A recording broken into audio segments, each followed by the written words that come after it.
Hello everyone, good morning. আশা করছি তোমরা যে যেখানে আছো সকলে খুব ভালো আছো আর সুস্থ আছো। আমরাও কিন্তু বেশ ভালো আছি। আমার আজ আরও একটি নতুন ব্লগে তোমাদের সকলকে জানাই অনেক স্বাগতম। আজকের দিনটা ছিল বৃহস্পতিবার আর এখন ঘড়ির কাঁটাতে সকাল 6:30 মতো বাজে। সকালের পরিবেশটা ভীষণ শান্ত থাকে, তার মধ্যে কাজ করতেও বেশ ভালো লাগে। আর সূর্য মামা কিন্তু উঁকি মারছে, ভীষণ সুন্দর ঝলমলে রোদ উঠছে।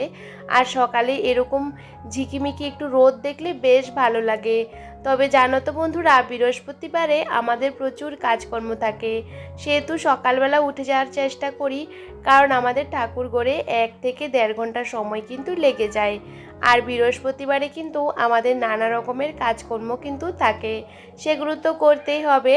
আর এদিকে ছেলে কিন্তু ঘুমাচ্ছিল, আমি চুপে চাপে উঠে পড়েছি, মানে একটু শব্দ পেলে ও কিন্তু উঠে পড়ে, সেহেতু আমি আস্তে নিজের মতন উঠে কাজগুলো শুরু করে দিয়েছি। প্রথমে এই যে বাইরের জায়গাটা একটু ঝাড় দিয়ে নিচ্ছি। কয়েকদিন আগে আমাদের এখানে বৃষ্টি হয়েছিল, তবে বাইরের জায়গাটা এখনও ভালো করে শুকায়নি, একদমই ভিজে ভিজে। ভেবেছিলাম এই যে ঘাস টাসগুলো উঠাবো, তবে ভালো করে শুকালে না ঘাস উঠাতে বেশ ভালো লাগে, তাড়াতাড়ি উঠে যায়। এখন উঠাতে গেলে ভীষণ কাদা কাদা হয়ে যাবে। একটুখানি বৃষ্টি হলে আমাদের এখানে এরকম অবস্থা হয়ে থাকে। তবে যাই হোক, এখন বাসি জায়গাটা ভালো করে ঝাড় দিয়ে নেব।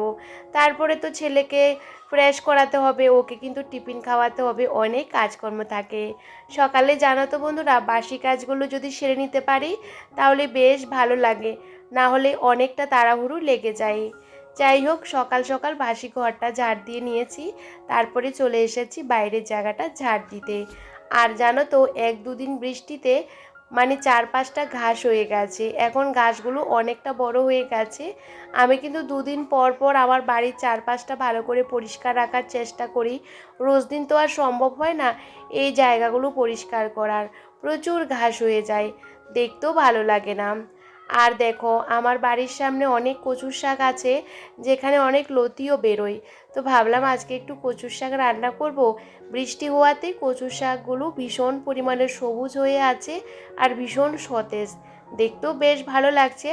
অল্প করে কয়েকটা ডগা কেটে বাইরে জল দিয়ে রেখে দিয়েছি। রোদ্দুর পড়লে মানে একটু রোদ্দুর পড়লে কি বলতো বেশ ভালো হবে, তো সে কারণে বাইরেই রেখে দিয়েছি। আর এদিকে ছেলেকে ফ্রেশ করানো, ওকে খাওয়ানো হয়ে গেছে। আর এখন ওকে কিন্তু রেডি করিয়ে তারপরে বেরোবো। তার আগে আমি রেডি হয়ে যাই, আমি কিন্তু ওকে রেডি করানোর আগে আমি নিজে রেডি হই। কারণ কি বলতো, ওকে রেডি করাতে গেলে একটু দৌড়াদৌড়ি করতে হয়, ভীষণ দুষ্টুমি করে, তো এক জায়গায় থাকতে চায় না। তো ভাবলাম আমি আগে রেডি হয়ে যাই, আর ওর ব্যাগটাও কিন্তু গুছিয়ে নিয়েছি। তারপরে ছেলেকে স্কুলে দিয়ে এসে আর এক ফোঁটাও দাঁড়ায়নি। তো ব্ল্যাঙ্কেটটা একটু রোদ্দুরে দিয়েছি, সকালবেলা ব্ল্যাঙ্কেটটা একটু গায়ে দিতে হয়, জানো তো সকালবেলার দিকে বেশ ঠান্ডা পড়ে। আর রাতেরবেলা পরে গরম, মানে হালকা করে পাখাটাও দিতে হয়।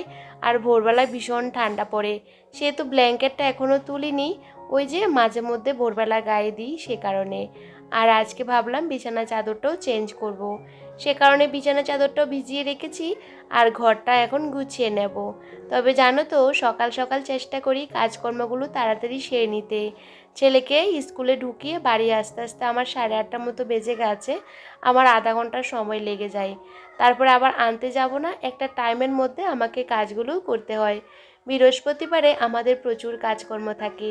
আমার মা সবসময় একটা কথা বলতো, পুজো আচার দিনে সবসময় প্রত্যেকটা ঘরের কর্নার ভালো করে পরিষ্কার পরিচ্ছন্ন করে তারপরে পুজো দেওয়া অনেকটা ভালো। আজকে আবার ওই যে ঠাকুরের কাপড়গুলো ধুতে হবে, ঠাকুরের সিংহাসনটাও পরিষ্কার করব। কালকে আর কি বলতো, আমি কিন্তু সবসময় বুধবারের রাতে সমস্ত কাজগুলো এগিয়ে রাখি, তবে কালকে আর এগিয়ে রাখিনি, জানো তো ভাবলাম আজকেই করব। সব সময় ওই যে শরীর মন কিছুই ভালো থাকে না, সে কারণে ভাবলাম আজকে করব, কালকে আর করা হয়নি। তো দেখো, এখন বিছানাটা খুব টান টান করে গুছিয়ে নিয়েছি। আর বিছানাটা যতক্ষণ গোছানো না থাকে একদমই ভালো লাগে না, আমার কাছে কীরকম একটা লাগে। আমার বিছানা গোছাতে অনেকক্ষণ সময় লাগে, জানো তো সব সময় টান টান করে বিছানাটা পাততে আমার বেশ ভালো লাগে। বিছানাটা যত সুন্দর করে গোছাবে ঘরের লুকটাও কিন্তু ততটা ভালো লাগে। আর এখন সোফাটাও কিন্তু ভালো করে ঝেড়ে নিচ্ছিলাম, কারণ রাতেবেলা যে কয়েল জ্বালানো হয় না, মশা টশা এখানে সেখানে পড়ে থাকে। সে কারণে আমি কিন্তু সোফাটা রোজ দিন ঝেড়ে নিই, পরিষ্কার করে নিই, বলতে পারো ঘরের প্রত্যেকটা জিনিস ভালো করে মুছে নিই। আজকে আর তোমাদের সাথে কোনো কিছুই শেয়ার করলাম না। প্রত্যেক দিন এই কাজগুলো শেয়ার করতে ভালোই লাগে না। আসলে আমি বাড়ির যে সমস্ত কাজকর্মগুলো করি সেগুলোই তোমাদের সাথে শেয়ার করার চেষ্টা করি। তবে কি বলো তো বন্ধুরা, আজকে ভেবেছিলাম বাইরের ঘাসগুলো পরিষ্কার করব না, তারপরও কিন্তু কি বলো তো, রোদ ওঠার পর আমি কিন্তু সেগুলো পরিষ্কার করে নিলাম। এটা ওই যে অভ্যাসে পরিণত হয়ে গেছে, ভেবেছিলাম করব না, তারপরে দেখি বাইরে বেশ সুন্দর ঝলমলে রোদ আছে, তারপরে তাড়াতাড়ি করে ওইগুলো একটু পরিষ্কার করে নিয়েছি। আর এখন চলে এসেছি এই ঘরে, এখন এই ঘরটাও ভালো করে গুছিয়ে নিচ্ছিলাম। আর চেয়ারগুলো আমার রোজ দিন মুছতে হয় না, যেহেতু চেয়ারের উপর একটা কাপড় দিয়ে রাখি না, সে কারণে বেশি একটা ধুলো ময়লাও পড়ে না। তো এখন কাপড়টা ভালো করে ঝেড়ে পরিষ্কার করে এখন কিন্তু উপর দিয়ে বিছিয়ে দেব। কাপড় বিছিয়ে রাখলে চেয়ারগুলোর মধ্যে সেরকম নোংরা পড়ে না, আর দেখতেও কিন্তু বেশ ভালো লাগে, বসতেও বেশ ভালো লাগে। খালি খালি রাখলে মনে হয় যে খালি খালি চেয়ারগুলো দেখতে কীরকম একটা লাগে। তো সে কারণে কিন্তু এরকমভাবে অর্গানাইজ করে রাখার চেষ্টা করি। অনেক সময় আমাদের ঘরে যেটুকু জিনিসপত্র আছে সেটুকু দিয়ে কিন্তু ঘরটাকে আমরা সাজিয়ে গুছিয়ে রাখতে ভীষণ পছন্দ করি। তবে চেষ্টা করি ওই যে কাজের মধ্যে দিয়ে থাকতে, আর কিভাবে ঘর দুয়ারগুলোকে একটু সাজিয়ে গুছিয়ে রাখবো সবসময় এটাই চিন্তা করি। তবে আমাদের মতো মধ্যবিত্ত ঘরের বউরা সবসময় চাইলে কিন্তু দামি দামি জিনিসপত্র দিয়ে ঘরটা সাজিয়ে গুছিয়ে রাখতে পারে না। ওই যে একটু বুদ্ধি করে চললে সমস্ত কাজগুলো কিন্তু এভাবেও করা যায়। আমার ঘরে জানো তো সেরকম দামি কোনো জিনিস নেই, যেটুকু আছে সমস্তটা আমি অনেকটা শখের আর অনেকটা যত্নের। সমস্ত জিনিসগুলো আমি সবসময় পরিপাটি আর গুছিয়ে রাখতে ভীষণ পছন্দ করি। যাই হোক, এখন দুটো ঘর ভালো করে কিন্তু ঝাড় দিয়ে নিচ্ছি, আর বারান্দাটাও কিন্তু ঝাড় দিয়ে নিচ্ছি। আসলে কি বলতো, ওখান থেকে এসে একের পর এক কাজগুলো টুকটুক করে করে নিচ্ছিলাম, কারণ ওই যে বললাম আজকে বৃহস্পতিবার, পুজো করতে আমার অনেকটা সময় লাগবে, সেহেতু ওই যে তাড়াহুড়ো করে ক্যামেরা অফ করে বাইরের কাজগুলো সেরে নিয়েছি। এখন গাছগুলোকে একটু বাইরে নিয়ে ধুয়ে দিয়েছি, কারণ মাঝে মধ্যে কি বলতো, গাছগুলোর মধ্যেও কিন্তু জল দেওয়ার দরকার।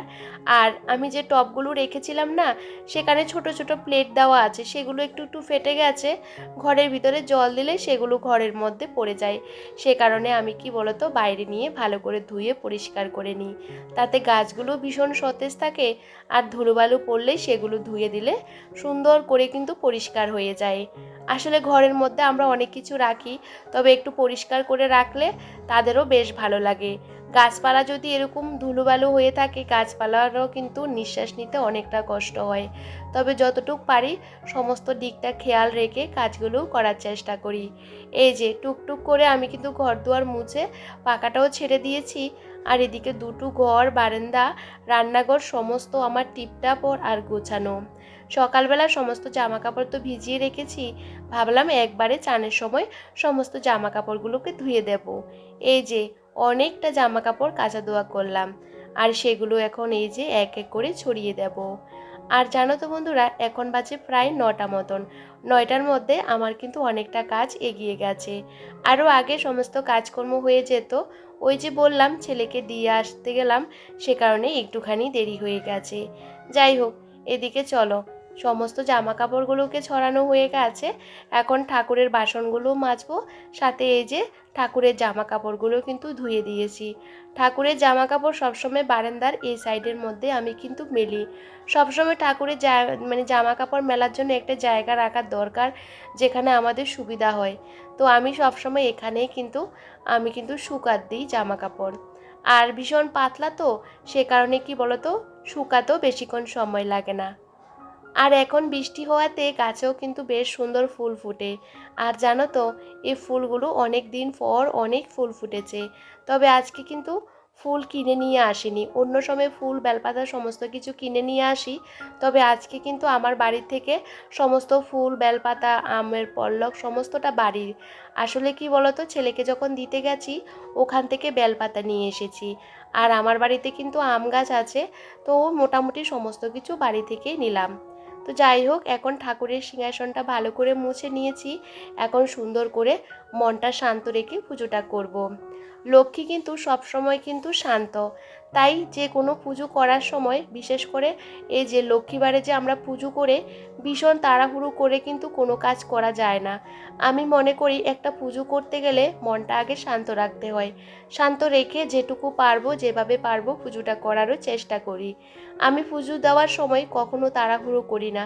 আমি সব সময় একটু আস্তে ধীরে পুজোটা করার চেষ্টা করি। এই যে আজকে পুজো করতে করতে আমার 1 ঘন্টার উপরে লেগে গেছে। এই যে তোমাদেরকে ছোট্ট একটু ক্লিপ দেখাচ্ছি, তার পেছনে কিন্তু অনেক দৌড়াদৌড়ি করতে হয়েছে। পুজোটা করতে একটু সময় নিয়ে করার চেষ্টা করি, আর ঠাকুরের সামনে বসলে সময়টা কিন্তু অনেকটা তাড়াতাড়ি চলেও যায়, একদমই বুঝতে পারি না। তবে জানো তো, নারকেলের খোসা দিয়ে ধূপ দিতে আমার বেশ ভালো লাগে। আমার না অন্য কোনো কিছু দিয়ে ধূপ দিতে একদম ভালো লাগে না। এই যে আমি কিন্তু বৃহস্পতিবারের সকাল সন্ধ্যা এভাবে নারকেলের খোসা দিয়ে ধূপটা দিই। এখন বাজে 10টা 20, আমি যাব ছেলেকে আনতে। তার আগে ভাবলাম একটু পায়ে আলতা পরি। আমার না আলতা পরতে বেশ ভালো লাগে, তবে সেরকম আলতা পরার সময় সুযোগ কোনোটাই হয় না। যাই হোক, 2 পায়ে ভর্তি করে একটু আলতা পরে নিয়েছি। তারপরে ছেলেকে স্কুল থেকে নিয়ে আসার পর ওকে ফ্রেশ করিয়ে দিয়েছি। ওকে একটু ফল কেটে দিয়েছি আর আমার জন্য চা নিয়ে নিয়েছি। আসলে চা খাওয়াটা আমার অভ্যাসে পরিণত হয়ে গেছে। তবে চার মধ্যে আমি কিন্তু চিনি একদমই ব্যবহার করি না। ওই যে চা পাতা আর দুধ দিয়ে কিন্তু চাটা করি। আসলে কি বলো তো, লিকার চায়ের মধ্যে চিনি না দিলে খেতে পারি না। তবে দুধ চায়ে না চিনি না দিয়েও কিন্তু খেতে পারি। তবে বেশ ভালো লাগে, এখন অভ্যাসে পরিণত হয়ে গেছে। আর এই যে চাটা খেয়ে আমি কিন্তু এক এক করে রান্নাটাও বসিয়ে দিয়েছি, কারণ রান্নাটাও কিন্তু আমাকে সময়ের আগে করতে হবে। ডালটা আমি সেদ্ধ বসিয়ে দিয়েছি প্রেসার কুকারে, ওটা সেদ্ধ হয়ে গেছে। এখন ভাবলাম কচুর শাকটা আমি ভালো করে কেটে ধুয়ে পরিষ্কার করে এই যে একটু সেদ্ধ বসিয়ে দিয়েছি, মানে একটু ভাপিয়ে নেব আর কি, যেহেতু আজকে তুললাম। তবে আজকে রান্না করব তো সে কারণে একটু ভাপিয়ে জলটা ফেলে দিচ্ছিলাম। কচু শাকটা না এতটা ভালো হয়েছে খেতে, কি বলবো। সাথে আমি শিমের বিচি দিয়েছিলাম। শিমের বিচি দিয়ে রান্না করলে না বেশ ভালো লাগে যে কোনো তরকারি। এই শিমের বিচিগুলো আমার বাপের বাড়ি থেকে নিয়ে আসা, জানো তো। অনেক দিন হয়ে গেছে, সেরকম রান্নাও হয় না, সেরকম খাওয়া হয় না।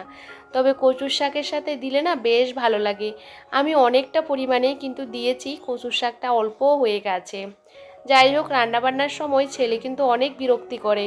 অনেক সময় ও নাড়ার জন্য চিৎকার করে, অনেক সময় এটা দাও সেটা দাও করতে থাকে। তবে ও যখন বাড়িতে আসে ভীষণ দুষ্টুমি করে। ওকে নিয়ে কিন্তু আমার সমস্ত দিকটা খেয়াল রেখে কাজকর্মগুলো করতে হয়।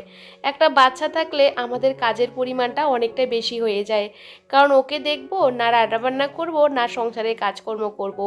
একটা সংসারে আমাদের প্রচুর কাজকর্ম থাকে, যেটুকু তোমাদের সাথে শেয়ার করি তার পেছনে কিন্তু আমাদের অনেক কাজ করতে হয়, জানো তো। এটা সবাই করে, আমি না, সবাইকেই করতে হয়। তবে আজকে রান্না করেছিলাম ডাল আর কি বলতো কচুর শাক করেছি, ছেলের জন্য কি বলতো মিষ্টি কোমর ভাজি, আর সাথে গাজর সেদ্ধ ডিম সিদ্ধ এগুলো দিয়েছি ভাতের মধ্যে। আর সেগুলো তোমাদের সাথে শেয়ার করিনি। ছেলে না আমার খাবারগুলো একদমই খেতে চায় না, মানে ওর জন্য আলাদা আমাকে সেদ্ধ ওই সমস্ত কিছু করতে হয়। যাই হোক, রান্নাবান্না হয়ে গেছে, এখন বাসন কোসন সমস্ত কিছু মেজে এই যে জলের বোতলগুলো কিন্তু ভালো করে ধুয়ে নিয়েছি।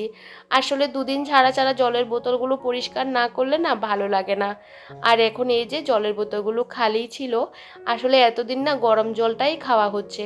তো ভাবলাম না, এখন যা পরিমাণে গরম পড়ছে, বাইরের থেকে যখন আসি না তখন এই যে বোতলের মধ্যে জল না থাকলে ভীষণ অসুবিধা হয়ে পড়ে। আর তখন না ইচ্ছে করে না যে জলটা ওই যে ভরে একটু জল খাই। তবে যাই হোক, এখন এই যে জলের বোতলগুলো ভর্তি করে খুব সুন্দর করে সাজিয়ে রেখেছি।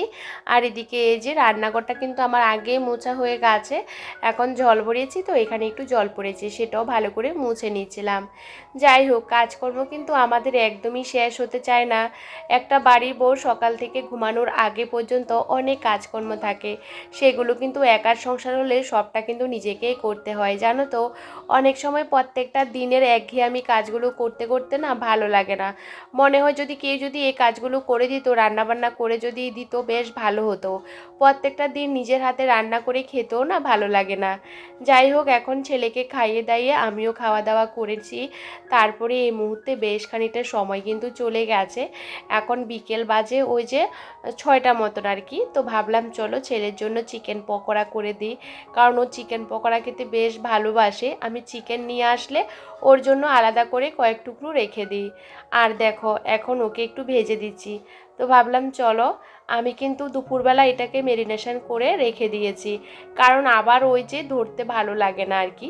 তো দেখো অনেকক্ষণ আগে মেরিনেশন করে রেখে দিলে না চিকেনের মানে টুকরোগুলো ভীষণ সফট হয়ে যায় আর খেতেও কিন্তু বেশ ভালো লাগে। আর লাল লাল করে ভেজে দিয়েছি, এখন ছেলেকে দেব খেতে। তবে চলো বন্ধুরা, আজকে ব্লগটা তোমাদের কেমন লাগলো কমেন্ট করে জানাতে একদমই ভুলো না। সবাই ভীষণ ভালো থেকো, সুস্থ থেকো সবার পরিবারকে নিয়ে। তাহলে আজ আসি বন্ধুরা।